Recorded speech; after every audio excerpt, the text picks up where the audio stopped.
Hello, hello, hello! Welcome back to the Feel Good Factor. I'm Susmita Veganosaurus, and I'm so glad you could join me here today.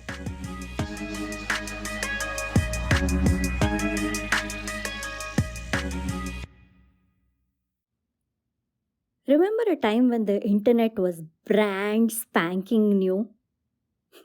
You probably didn't exist then, I don't know. But if you are one of the lucky few who experienced the transformation of the 90s, then you'll recall the pure potential that we felt. That first time of opening a browser and looking at color internet. Because before that, we had dial up and we had something called shell internet, and all we could access was in text. There were no pictures, nothing. It was just text. And then the proper internet came and we could connect and we could see this beautiful page open with all the colors.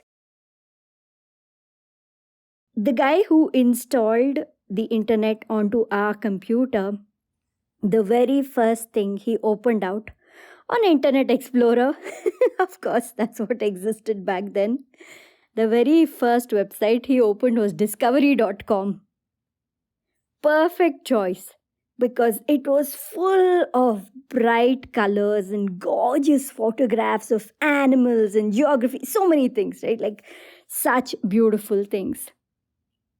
My jaw was hanging open like, wow. And that's when my real love affair with the internet began. I would spend hours on the computer. I know that's very common now. Everybody is online all the time. But in the mid 90s, it wasn't a common thing. In fact, a lot of people didn't even have computers at home. Very few families had them. It seemed like there was so much there, this window to the rest of the world. Most of what I browsed were jokes sites.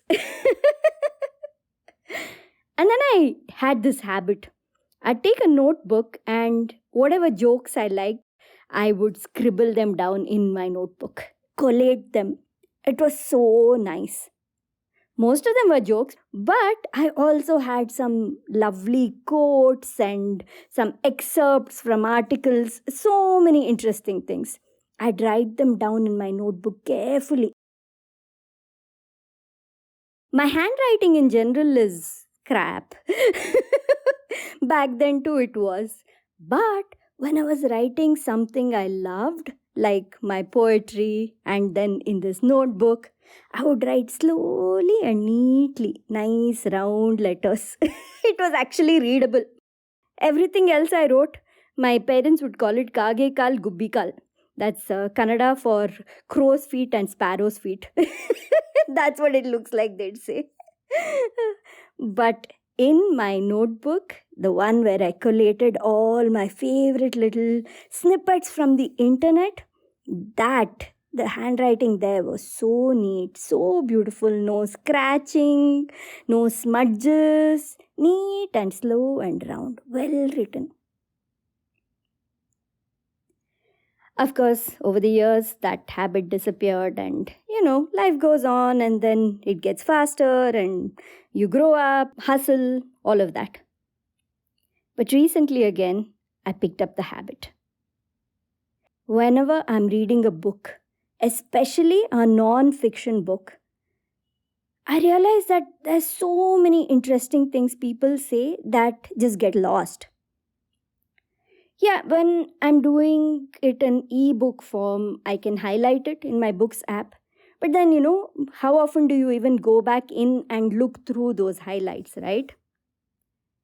And of course, when it's an audiobook, it's all gone. So I started this new habit just a week or so ago, where I'd be reading a non-fiction book and then something that really pops, something I really like, I write it down in a notebook, neatly. Not as neat as my teen years, but neat enough. It works.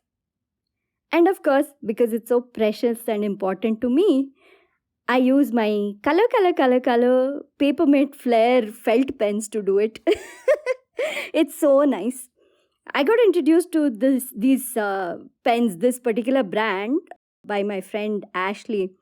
We had met on this vegan food heals retreat together in Italy in 2019, and she'd brought a Papermate Flare black pen, felt tip black pen, for each of us as a gift, all the people who were there, and I fell in love with it. We don't really get them in India, so when somebody travels from the US, I ask them to bring me a stash. Last time, instead of just black, I ordered like this big colorful set, and I love it. They are called Candy Pop Color Set, and I love those colors. So I've been using that in my writing, especially writing, like these quotations and something creative, something fun, something that I want to cherish. I take notes down from some of my classes. I use these color pens to do it. Anyway, the reason I am sharing all this with you is because I highly recommend that you try this too. You don't need any fancy color pens, just any normal pen and one notebook is enough. But start writing down things and collating quotes, excerpts, and just doing it digitally, it doesn't cut it. It's nowhere near as satisfying as doing it with pen and paper. The way our brain works when we write things down physically is very different from the way it works when we are typing things out. What I have heard is that it helps you remember things better. Sure, that's great. But it's not just that, it's that feeling, that satisfaction and fulfillment of writing something down. And I want to reiterate, I hated writing as a kid, but I love it now. I love doing this. So even if you think you hate writing, try this. While you're reading something, it doesn't have to be a book. It could be even articles. It could be things that you're listening to, like a podcast like this. Anything.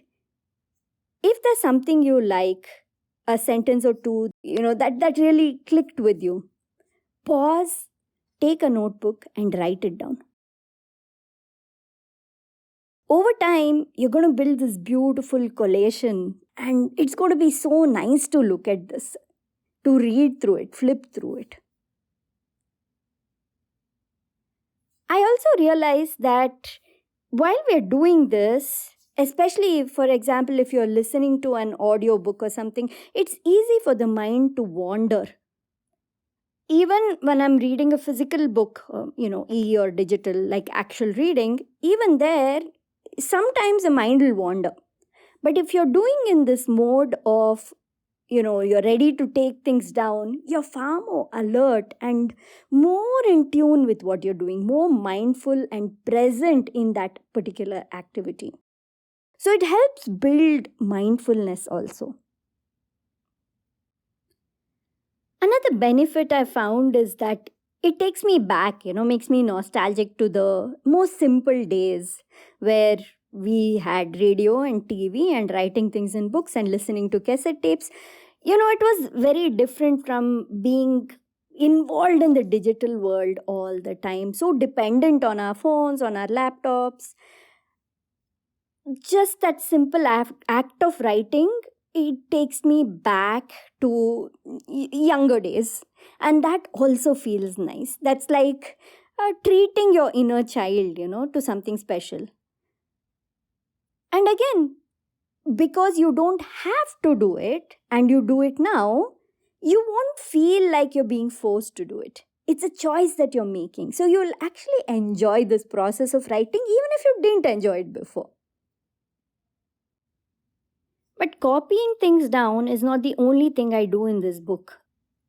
Sometimes when I'm walking around, when I'm doing other mundane things, certain phrases, certain thoughts and ideas pop up into my head. And I'm like, oh, that's nice. That's a nice way of saying it. Or that's a cool idea. So I've started writing those also out into this book. So the simple act of copying seems to have triggered these other creative thoughts in me. So that also is a very good, benefit that you get out of this.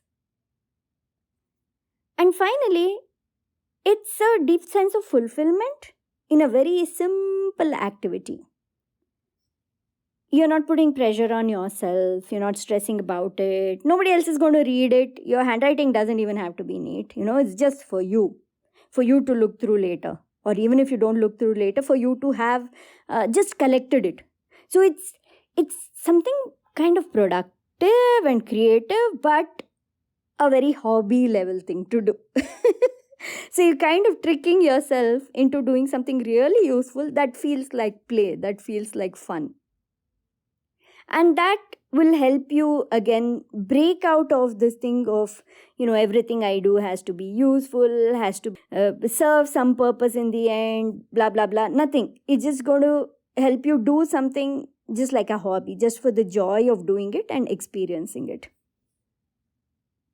So, yeah, write things down and then see what happens, see where that takes you, what it leads to. I think it's going to be a lot of fun for you.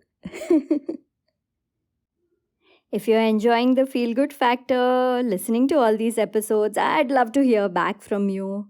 Go to speakpipe.com/Veganosaurus. The link is in the show notes. And leave me a voice note about your favorite episode or a takeaway that you love from the podcast, or even what you'd like to hear about more. And then I'll put your recording in one of the upcoming episodes, okay? All right, talk to you again next week. Take care. Bye. Thank you so much for listening to this episode of The Feel Good Factor. I'm Susmita Veganosaurus, and I'm looking forward to talking to you again very soon. Bye.